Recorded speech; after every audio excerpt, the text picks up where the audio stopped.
Blood pressure ఎక్కువైతే brain damage అవుతుంది మాణమ్మ గారు. ఏంటి, ఎప్పటికైనా ఈ ఇంట్లో చెప్పేవారు మీరు, చేసేదాన్ని నేనా? అవును, ఎప్పటికైనా ఈ ఇంట్లో నేనే చెప్పాలి, నువ్వే చెయ్యాలి. కళ్ళు మూసుకుని కలలు కంటున్నారా మాణమ్మ గారు, లేకపోతే కళ్ళు తెరుచుకుని కలలు కంటున్నారా? నువ్వు చాలా ఎక్కువగా మాట్లాడుతున్నావు. చూడు, నా కొడుకుతోనే నిన్ను ఈ ఇంట్లోంచి మెడపట్టుకుని బయటికి గెంటిస్తా. మీరు గెంటేశారు అని ఇక మీ కొడుకు కూడా గెంటేస్తాడా? అది కూడా చూద్దాం. మీరు ఇక్కడ బ్లండర్ మిస్టేక్ చేస్తున్నారు మాణమ్మ గారు. మీ కొడుకు అంటున్నారే కానీ నా భర్త అన్న విషయం మీరు మర్చిపోతున్నారు. నా భర్త నుంచి నన్ను వేరు చేసి ఎలా పంపిస్తారో నాకది చూడాలనుంది. చూపిస్తాను. చూపించండి మాణమ్మ గారు. మీకొక కొత్త మాట చెప్పాలి అనుకుంటున్నాను. ఏంటది? భర్తకి, కొడుక్కి, భార్యకి, తల్లికి ఉన్న బంధం గురించి మీకు అందంగా చెప్తాను. లైఫ్లో మర్చిపోకుండా గుర్తుపెట్టుకోండి. తన నుంచి వేరు చేసి జన్మనిచ్చే తల్లి కంటే తనలో ఐక్యం చేసుకొని పునర్జన్మనిచ్చే భార్యే గొప్పదని నా భర్తతోనే మీకు అర్థమయ్యేలా చూపిస్తాను మాణమ్మ గారు. చూడు, నవమాసాలు మోసి తన ప్రాణాల్ని పణంగా పెట్టి జన్మనిచ్చిన తల్లే గొప్పదని నా కొడుకు సత్యతోనే నీకు అర్థమయ్యేలా చెప్పిస్తాను. All the best.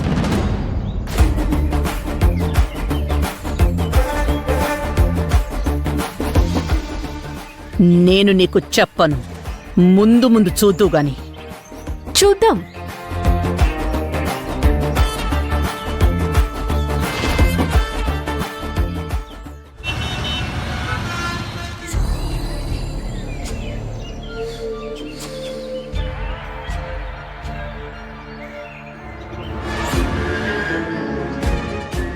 సార్, మీరు చెప్పినటువంటి డబ్బులు కాసేపట్లో చేతులు మారబోతున్నాయి సార్.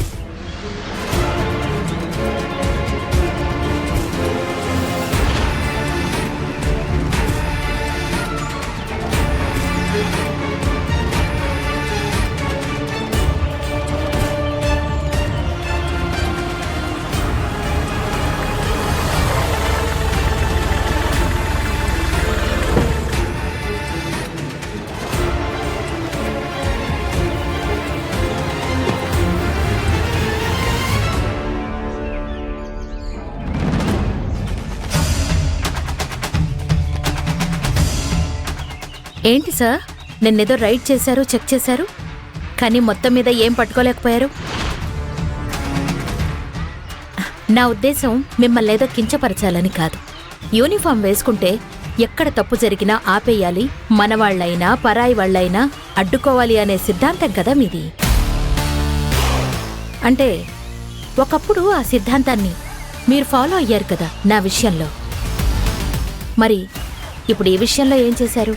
చూడండి, నా డ్యూటీ ఎలా చేయాలో నాకు బాగా తెలుసు. డ్యూటీలో చేరినప్పుడు నేను చేసిన ప్రమాణానికి నేను కట్టుబడి ఏదైనా చేస్తాను. అవును, ఈరోజు మనీ ట్రాన్స్ఫర్ గురించి ఏం సాధించగలిగారు? డబ్బైతే చేతులు మారింది. నాకు తెలిసి మీకు ఆ విషయం తెలిసే ఉంటుంది. చెప్పుకోవడానికి మీ అంతరాత్మ ఒప్పుకోదనుకోండి. డబ్బులు చేతులు మారాయే నాకు తెలుసు. ఎవరు మార్చారో తెలుసు, ఎందుకు మార్చారో తెలుసు. అన్నీ తెలిసినప్పుడు మరి వాళ్ళని అరెస్ట్ చేయాలి కదా సిఐ గారు. మీరు డ్యూటీ విషయంలో చాలా సిన్సియర్గా ఉంటారు కదా. చూడండి, తప్పు జరిగినప్పుడు దానికి శిక్ష పడుతుంది. అన్నిసార్లు వెంటనే శిక్ష పడాలని కోరుకోకూడదు. కానీ ఎప్పటికైనా శిక్ష పడి తీరుతుంది. అది నా చేతుల్లోనా లేదా ఇంకొకరి చేతుల్లోనా అన్నది పక్కన పెడితే ఆ భగవంతుడు చూస్తూ ఉంటాడు. తప్పు చేసిన వాణ్ణి ఎప్పటికీ వదిలిపెట్టడు. మరి భగవంతుడు చూస్తున్నప్పుడు మీరెందుకు సార్ డ్యూటీ చేయడం? ఆయనే చూసుకుంటాడు కదా ఇవన్నీ. చూడండి కిరణ్మయ్య గారు, జరిగిపోయిన దాని గురించి మీరు పదే పదే గుచ్చి గుచ్చి మాట్లాడడం నాకు నచ్చడం లేదు.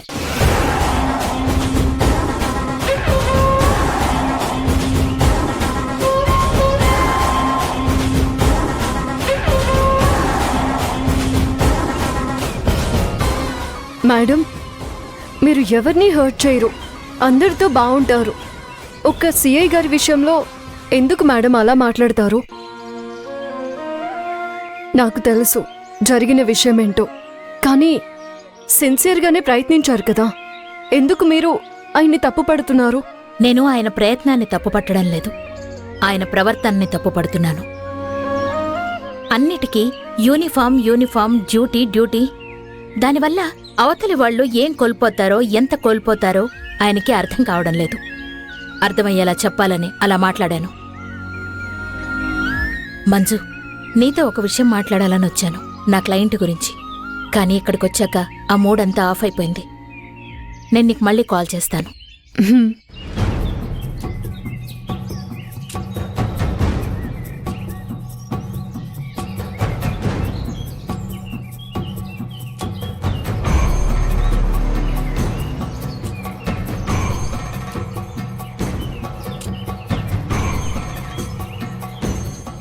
సిఐ గారు మంచివారే, కిరణ్మయ్ గారు కూడా మంచివారే, కానీ ఎప్పుడూ ఉప్పు నిప్పులా కొట్టుకుంటూనే ఉంటారు. వీళ్ళ మధ్య ఏదో ఉంది, అదేంటో తెలుసుకోవాలి.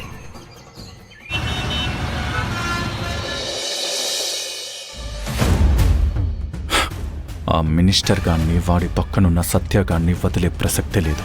మినిస్టర్ గాడు మాయల పకీర్ కంటే ఎక్కువ. వాడి మాయలు ఇక పని చేయడానికి వీల్లేదు. Excuse me sir. అప్పుడే వచ్చేసావా మంజు? చిన్న పనుండి వెళ్ళాను సార్. ఇంకా రావేమో, పర్మిషన్ తీసుకున్నావు కదా అనుకున్నాను. మీరు సత్య గారి గురించి పదే పదే అడుగుతుంటే నాకు సత్య గారి మీద అనుమానం వచ్చింది సార్. సత్య గారు ఒకవేళ డబ్బేమైనా ఇంట్లో పెట్టి ఉంటారా అని కావాలనే ఇల్లంతా సోదా చేశాను sir. What result? Nothing sir, అలాంటిదేమీ కనిపించలేదు. అలాగే సత్య గారు ఉంటే నిలదీశాను సార్, ఆయన నుంచి సరైన ఆన్సర్ రాలేదు సార్. సూపర్ మంజు, నువ్వు ట్రై చేసా అన్నావు చూడు, అది నాకు నచ్చింది. నువ్వు సిన్సియారిటీగా పనిచేస్తున్నావు నాకు తెలుసు. నీ మీద నాకు ఎలాంటి డౌట్ లేదు. ఆ మినిస్టర్ ఆడిస్తున్న ఆటలో నీ భర్త లాంటి వాళ్ళు చాలామంది నష్టపోతున్నారు.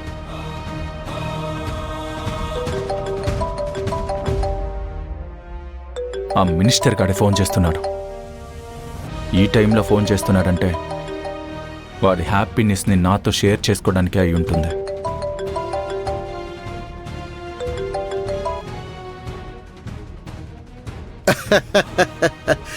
ఏమండి సిఐ గారు, నా నియోజకవర్గంలో తనిఖీలు బాగానే నిర్వహిస్తున్నట్టున్నారు. ఎలక్షన్ ఆఫీసర్ నిబంధనలు పాటించాలి కదా. కార్లను చెక్ చేయడాలు, మనుషుల్ని సోదా చేయడాలు ఎలక్షన్ టైం రాగానే మీకు బాగా గుర్తొస్తుంటాయనుకుంటాను. ఇవి మానేసి యూత్కి మత్తు పదార్థాలు బాగా సప్లై చేస్తున్నారంట. కొంతమంది బెట్టింగ్లాడి డబ్బు పోగొట్టుకుని ఆత్మహత్యలు చేసుకుంటున్నారంట. అలాంటి వాటి మీద ఫోకస్ పెట్టండి. అంతేగాని కార్లలో బొమ్మలు తీసుకెళ్లే వాళ్ళ బ్యాగులు చెక్ చేస్తే చివరికి నువ్వు జోకర్గా మిగిలిపోతావు. నేను నా నియోజకవర్గం మొత్తం డబ్బులు పంచుతాను, నువ్వు ఆపగలవా? ఎలక్షన్ రేపనగా ఈ రోజు వరకు గడప గడపకి వెళ్లి డబ్బులు ఇస్తాను, నువ్వు ఆపగలవా? ప్రతి ఇంటికి మద్యం సప్లై చేయగలను, నువ్వు ఆపగలవా?